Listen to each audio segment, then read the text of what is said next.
Alors, on est parti pour le tournage? Allez, c'est parti, on va tourner chez Ethnican.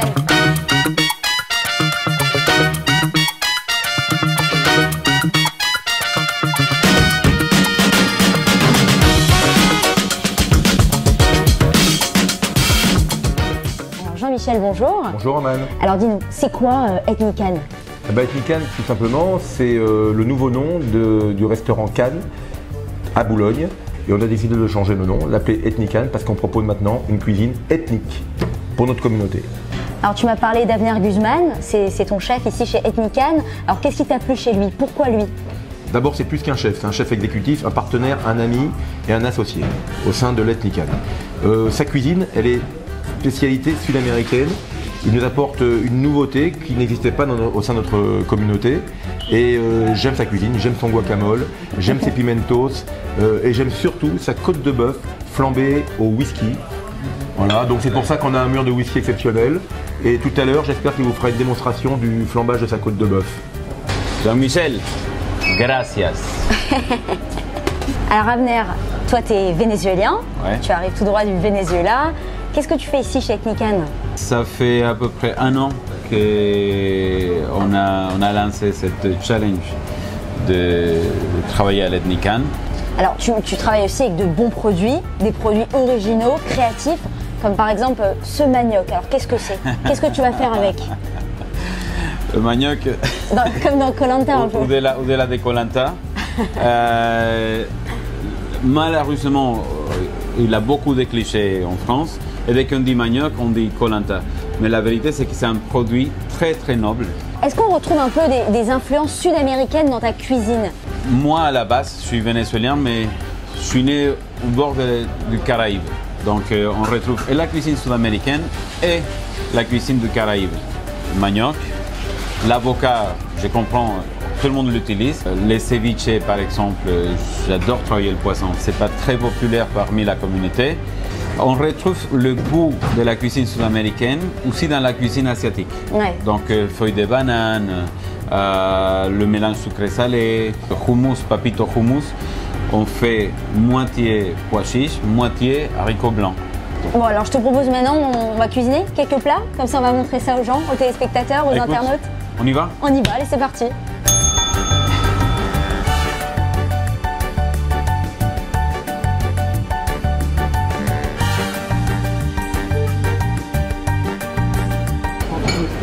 Pot de ciboulettes. Ciboulettes. Mon cher Piri, elle m'amène un pot d'huile d'olive. De la fleur de sel.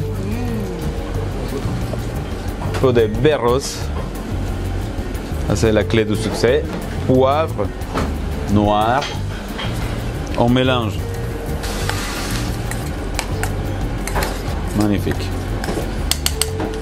Maintenant, on met de côté ça. Donc, on prend un petit cercle, bon. On met au milieu et on commence à dresser tranquillement. C'est un mélange de kiwi, pomme Granny Smith, oignon rouge et fenouil. Donc, on vient tasser tous les éléments avec le petit tartare qui va très bien. Par contre, le poisson, on ne va pas trop le tasser, pour que les gens ils se rendent compte que c'est un poisson très très frais. Une chose importante, avant de broyer, toujours, on goûte. C'est bon. On met un petit déco, ça c'est une sauce avocat.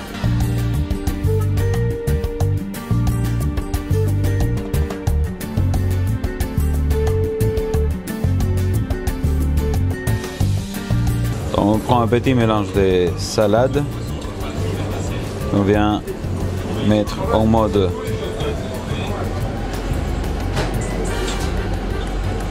on appelle ça désorganisation organisée. Pot de caramel balsamique, fleur de sel,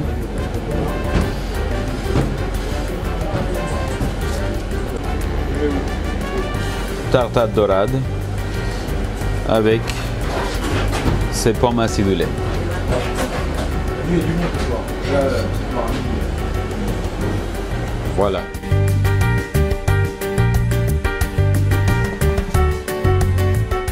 Bon allez, je vous laisse. On va passer aux choses sérieuses.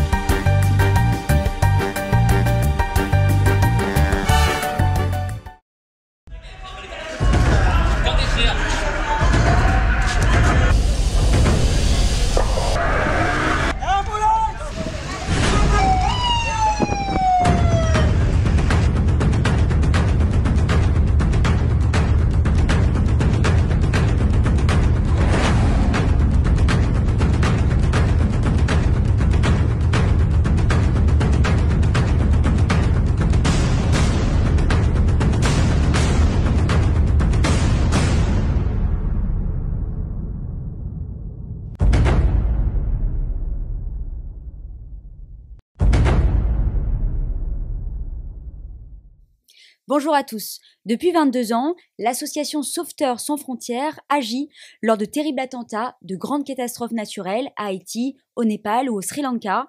Leur credo, qui sauve une vie, sauve l'humanité. J'ai l'honneur de recevoir aujourd'hui le fondateur de cette association, Arié Lévy, qui est ici avec nous au studio d'Alogie le Live. Bonjour Arié, comment ça va? Très bien, tout va bien. Merci beaucoup d'être venu depuis Jérusalem. C'est moi qui vous remercie. Avec plaisir. Alors, vous êtes ici avec nous. Racontez-nous comment vous est venue l'idée de lancer cette belle aventure humaine, donc qui est SSF, il y a maintenant 22 ans. C'est pas une idée. C'est pas quelque chose qui peut venir en idée. Allez, je vais monter un truc, une start-up ou. Sauveteurs sans frontières, à la base, est venu à cause d'un besoin réel sur le terrain. D'ailleurs, l'histoire est un peu triste, mais l'histoire, c'était une femme qui était en route de Kiryat Arba vers Bet Haggai, dans le sud de Hebron, qui est rentrée chez elle. C'était une monitrice dans une école. Et des terroristes ont attaqué son véhicule. Elle a été blessée grièvement. Et en fait, il y a 2 médecins qui sont arrivés juste après que ça s'est passé. Et quand ils sont venus voir le Rav, de qui j'étais très proche, le Rav Mordechai Eliyahu, ils lui ont raconté l'histoire. Ils lui ont dit, si on avait du matériel sous la main, on aurait pu la sauver. Et là, le Rav qui savait que je faisais partie déjà des secouristes en Israël, il s'est retourné vers moi, il m'a dit, il n'existe pas Hatzalah en Judée-Samarie. Hatzalah, en fait, c'est le terme qu'on se sert, que toutes les associations se servent, c'est secours, okay, en hébreu. Et donc, je lui dis, non, en Judée-Samarie, ça n'existe pas. Donc, le Rav me dit, il faut le faire.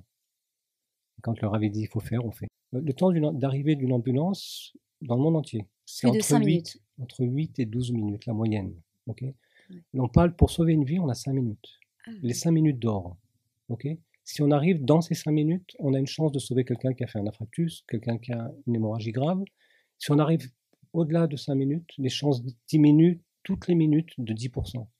Donc nous, ce qu'on s'est dit, c'est qu'il faut absolument faire en sorte qu'on rentre dans les 5 minutes. Et comment on peut faire ça, si ce n'est pas en équipant le maximum de gens possible, qui habitent dans ces localités, qui sont toute la journée sur les routes. Aujourd'hui, il faut savoir qu'on a un score mondial qui est 3 minutes. Mais c'est un score mondial, ça n'existe nulle part dans le monde. C'est qu'en Israël que ça existe. Pourquoi? Parce qu'en Israël, on a 1300 secouristes. Et c'est là pour moi l'occasion de remercier tous ces secouristes qui sont tous bénévoles, qui donnent leur temps et très souvent aussi leur vie. Il y a aussi des dangers. Très souvent, des secouristes qui arrivent sur les lieux. Il faut savoir que les terroristes, malheureusement, sont aussi intelligents. Et très souvent, ils attendent. Ils attendent au tournant. Ils fusillent, mais ils attendent que les secouristes arrivent pour continuer le travail. Donc très souvent, nos secouristes aussi mettent leur vie en danger pour aller sauver la vie des autres. Alors, on va en parler des secouristes et bien sûr du matériel médical. Moi, Arié, j'ai fait ma petite enquête. Je voulais donner quelques chiffres aux internautes. SSF aujourd'hui, c'est donc plus de 10 700 secouristes bénévoles formés par l'association, plus de 16 interventions d'urgence, donc les grandes catastrophes naturelles, attentats, tout ça, plus de 261 000 personnes soignées dans le monde et plus de 17 pays dans lesquels opère SSF. Alors, du coup, on va parler des secouristes, des sauveteurs qui ont une place essentielle. Qui sont-ils et d'où viennent-ils? En fait, les secouristes, à la base, quand on a commencé, l'idée c'était d'équiper des gens qui sont déjà formés. Des médecins, des paramédics, des secouristes sont déjà formés. Qui sont déjà dans le métier, en fait. Exactement, pour aller plus vite. L'idée, c'était d'aller vraiment le maximum possible très vite, acheter du matériel, les équiper avec ce matériel et avec un moyen de communication. Parce qu'il faut comprendre que si j'ai un très beau kit, mais on ne m'informe pas que dans le bâtiment à côté, il y a quelqu'un qui a fait un infarctus, donc mon kit ne sert à rien. Donc ce matériel est essentiel, il faut avoir ce matériel sous la main. Donc avec le temps, quand on a formé des gens, ce qui était important quand je vous ai dit 1300 secouristes, ce sont 1300 secouristes équipés. Ça, c'est important. Tous ces kits, donc il y a du matériel médical à l'intérieur, comment sont-ils financés? Les kits sont financés par des gens extraordinaires, que ce soit de Paris, de Lyon, même d'Israël. Des gens qui, pour eux, la vie a une importance énorme. Ils sont prêts à mettre la main dans la poche. Vous savez, en hébreu, on appelle le mot damim, qui est le sang, mais damim, c'est aussi l'argent. C'est-à-dire que l'argent, pour quelqu'un, c'est son sang. Quelqu'un qui donne de son argent, il donne une partie de soi-même. Et ces gens extraordinaires, en fait, quand ils vont faire un don, ce kit va être à leur nom, il va être numéroté, et ils vont pouvoir suivre aussi les interventions qui se font avec ce kit. C'est quelque chose qui, en fait, on a réussi à créer cette chaîne de solidarité qui dit... Cette chaîne humaine. Voilà, il y a le secouriste, il y a le donateur, et il y a le secouru. Tout cela, on essaye de les lier ensemble. Il y a beaucoup d'histoires de gens qui ont rencontré des gens qui ont, grâce à eux, ils ont été sauvés. Dernièrement, il y a eu une très belle histoire de un de nos secouristes qui était très malade, à qui on a dû prendre le kit parce qu'il ne pouvait plus faire d'intervention, et on l'a remis à un autre secouriste. Et en fait, on a fait rencontrer ces deux secouristes, qui avaient plus de 50 ans, l'autre qui était de 22 ans, qui venait de finir son stage. Et quand ils se sont rencontrés, le secouriste qui était malade, il a regardé le jeune, il lui a dit « J'espère que tu vas faire bon usage ». Et l'autre, il lui a dit « T'inquiète pas, tu vas voir, en 4 mois, je vais faire plus de 100 interventions ». Je lui ai dit « Il lui a dit « Je t'attends au tournant ». Ça n'a pas manqué. Moins de 4 mois après, il l'a appelé, il lui a dit « Écoute, là j'ai fait mon 99e intervention, j'arrive, la prochaine alerte, je suis au 100e ». Il lui a dit « T'es où ?» Il lui a dit « Je suis », il lui a dit la rue où il était, rue Yafo à Jérusalem. Il lui a dit « J'arrive ». Et donc, malgré qu'il est malade, il est fatigué, il a été. Et le prochain appel, l'appel qu'il a eu, le 100e, c'était une femme qui devait accoucher sur la route. Donc ils ont été ensemble mettre un bébé au monde. Et pour lui, ce garçon qui était malade, qui ne pouvait plus intervenir, ça a été le plus beau cadeau de sa vie, parce que, en fait, c'est de mettre une vie au monde, une nouvelle vie au monde. C'est un peu une récompense pour tout ce qu'il a fait pendant toutes ces années. On peut dire que c'est donc un kit qui est magique. Exactement. Est-ce que vous pouvez nous donner le prix de ce kit, ou ça reste confidentiel Non, c'est pas confidentiel. Un kit nouveau avec le défibrillateur et tout le matériel qu'il y a autour, dont le matériel de communication, c'est 2 600 €. D'accord. Avec la maintenance de 3 ans. Quelle grosse catastrophe avez-vous été confrontés, vous ou vos secouristes? Un truc, vraiment une situation assez particulière. En fait, il y a tous les attentats qu'il y avait entre 2000 et 2005. Oui. Je vais essayer de partager ça comme ça. En 2005, il y a eu le tsunami. Tsunami, bien sûr. Sri Lanka, ça a été une opération assez... On s'en souvient. Qui nous a marqué énormément. Pourquoi qui nous a marqué énormément? Je pense parce que c'était la première opération qu'on a fait à l'extérieur du territoire israélien. Encore une fois, là aussi, c'était le Rav. Quand je suis rentré dans son bureau le matin, j'ai été surpris de la question où il m'a dit « Alors, vous sortez ?» Je dis « On sort où ?» Et là, il m'a dit, il y a une catastrophe énorme, le monde entier se mobilise, mais c'est nous les plus forts en secourisme, parce qu'il faut savoir que le secouriste israélien a une renommée dans le monde en tant que le meilleur secouriste. Pas parce qu'on est plus intelligent, plus beau, plus fort, mais tout simplement parce que, malheureusement, on a beaucoup d'expérience sur le terrain. On est humain, donc il faut aller aider, même si c'est des bouddhistes, des chrétiens, des musulmans, il faut y aller. Pas de barrière culturelle, quoi. Aucune. C'est ça qui est bien. Et en fait, à l'époque, on était à Tsalayosh, Tsala, Secours Judée-Samarie. Et quand on a été au Sri Lanka, et on a en fait soigné tous ces gens, qui, comme je vous dis, des bouddhistes, des musulmans, des chrétiens, avec le sourire, avec la kippa sur la tête. D'ailleurs, c'est une réflexion que m'a fait le reporter de CNN quand il nous courait après pour faire des reportages. Je me suis retourné vers lui et je lui ai dit, mais je voulais comprendre, tu peux m'expliquer qu'est-ce qu'on a de spécial que tu... Et là, il m'a regardé, il m'a dit, tu sais, en journalisme, un chien qui mord un être humain, c'est pas très intéressant, ça arrive tous les jours. Mais un être humain qui mord un chien, ça, c'est un scoop. Ouais. Je le regardais, je lui dis, tu peux expliquer la comparaison? Il me dit, non, ne te vexe pas, ce que je veux dire, c'est que vous, avec la kippa, avec ces fils-là, enfin des fils, ils ne savaient pas dire que c'était des tzitzit, qui pendent là, vous venez, vous soignez des bouddhistes, des musulmans, c'est no comment. Il n'y a même pas besoin de rajouter, de parler ou d'expliquer qui vous êtes et ce que vous faites. C'est tellement beau, c'est une image tellement forte. Et c'est là où m'est venu le déclic de me dire, on a un message très fort à diffuser, c'est l'humanisme. Qui on soit, où on soit, d'où on vient, on doit être là pour sauver des gens, pour sauver des vies. Et c'est là en fait où est venue l'idée de SSF Sauveteurs sans frontières. Et alors, quelle est la mission que vous n'oublierez jamais Je pense que ça a été le Sri Lanka qui m'a beaucoup frappé. pendant le tsunami? Pendant le tsunami, parce qu'en fait, faut savoir, on a soigné en 5 jours plus de 2500 personnes. Quand on est arrivé, il n'y avait presque pas encore d'ONG du monde, donc on était un peu les seuls. Il y a eu une histoire un peu aussi qui nous a rentré très en stress, parce qu'en fait, Israël avait proposé l'aide au Sri Lanka, mais elle avait proposé l'aide de l'armée israélienne, et le Sri Lanka avait refusé au début, parce qu'il n'y avait pas de rapport de... Et donc, nous, quand on est parti, on ne connaissait pas cette histoire. Et quand on a fait notre escale en Jordanie, à Amman, on nous a informé qu'il y avait eu un refus du Sri Lanka que les Israéliens arrivent. Donc, on a eu très peur. Oui. Mais la chance qu'on avait, c'est que tous nos secouristes étaient tous avec une double nationalité. Donc, j'ai dit à tout le monde, on monte nos passeports français, américains, canadiens, mais surtout pas israéliens. Et en arrivant à la frontière, il y a un de nos médecins, je ne vais pas dire son nom, qui n'avait pas remarqué que son passeport français était périmé. Donc, il a présenté son passeport israélien. Et quand il l'a présenté, le monsieur qui était là, il lui a dit « You come from Israel ?» Alors, il lui dit « Yes. »« Welcome, welcome !» Il a commencé à crier. Puis j'ai regardé, je me suis dit « Attends, c'est un miracle, mais même un miracle, il faut une explication quand même. » Et à la fin, on a compris l'explication, c'est que le représentant de Sri Lanka à l'ONU s'était excusé envers Israël, parce qu'entre-temps, ils avaient vu que la catastrophe était tellement énorme qu'ils auraient vraiment besoin de n'importe quelle aide, Bien sûr. qu'il y ait des rapports diplomatiques ou pas. Et donc, Israël a été la bienvenue. Et donc, ils ont dû recevoir l'ordre de dire que si des Israéliens arrivent, recevez-les bien. Et on a été reçus extraordinairement bien. C'est-à-dire que le ministère de la Santé nous a tout de suite contactés pour nous dire « On vous demande, s'il vous plaît, d'aller dans la ville Gale, une ville dans le sud du Sri Lanka. » Et lorsqu'on est arrivé là-bas, on a vu quelque chose qu'on ne s'attendait même pas, parce qu'on n'était même pas préparé à ça. Nous, on avait l'habitude d'aller dans des attentats, dans des événements qui sont des événements avec 2, 10, 15 blessés, mais 2500 blessés d'un coup. Là, ça a été vraiment... On n'était pas sûr qu'on avait assez de matériel médical, qu'on avait assez de ressources humaines, mais je pense qu'on a réussi à faire ce qu'il fallait. En parlant d'Israël, donc vous intervenez là-bas, vous avez pas mal de secouristes. Combien sont-ils en tout? 1300 en Israël. 1300 secouristes équipés.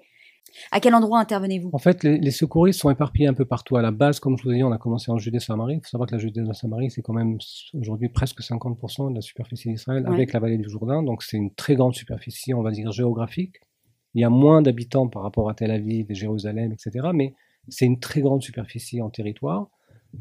Et aussi à Jérusalem ou dans d'autres villes en Israël, là où il y a des secouristes qui sont d'accord de répondre « Ok, je donne mon temps, ma vie », et très souvent, pas très souvent, l'essence, parce qu'on ne rembourse pas l'essence de la voiture. Très souvent, des secouristes vont faire 6, 7, 8 interventions par mois. Ça coûte de l'argent. Ça coûte de l'argent en essence, mais ça coûte de l'argent aussi en temps de travail. Bien sûr. Donc, quand un secouriste dit « Oui, je suis là », donc ça veut dire qu'il est prêt à payer pour sauver des vies. Tout ce qui se trouve ici donc, est rangé à l'intérieur du kit. Exactement. Est-ce que vous pouvez nous décrire un peu ce qu'il y a sur la table? Je vais commencer par on va dire ce que je préfère le mieux, c'est ça. Grâce à ça, on peut faire accoucher une femme dans sa voiture. C'est des compresses. Il y a tout pour pouvoir un accouchement. Tout ce qu'il faut pour faire un accouchement. Comme le Rav toujours nous disait, quand il voyait un kit et on venait pour lui demander une bracha, il disait que ces kits vous servent que pour amener des bébés au monde. Magnifique. Parce que c'est la plus belle chose qu'on puisse faire. C'est sûr qu'on fait aussi des réanimations. Oui. Par exemple, ça, avec ça, on peut faire une réanimation artificielle pour faire la respiration à quelqu'un qui a perdu la connaissance. Évidemment, ça fait partie. Avec ça, on peut prendre de savoir si quelqu'un il a du sucre, trop de sucre, quelqu'un qui a un problème de diabète. Ça, c'est un garrot pour pouvoir une hémorragie grave. Tout ce matériel, c'est en fait tout le matériel qu'il y a dans une ambulance. Vous l'avez. Il est compacté dans un kit pour qu'on puisse faire vraiment. Mais il faut savoir, nos secouristes ne font pas d'évacuation à l'hôpital. Toute l'idée, c'est encore comme je vous ai dit, rentrer dans les 5 minutes et arrêter la dégradation de l'état. On fait tout sur place, en fait. Exactement. Arrêter la dégradation de l'état du blessé. Voilà, vous voyez un accident de voiture, notre secouriste est avec sa moto. Pourquoi sa moto? Parce que cette moto, elle a pu arriver parce qu'il y avait des embouteillages. Alors, grâce à cette moto, il a pu passer entre les voitures et arriver 5 minutes, 10 minutes avant une ambulance. Grâce à ça, il a pu sauver des vies.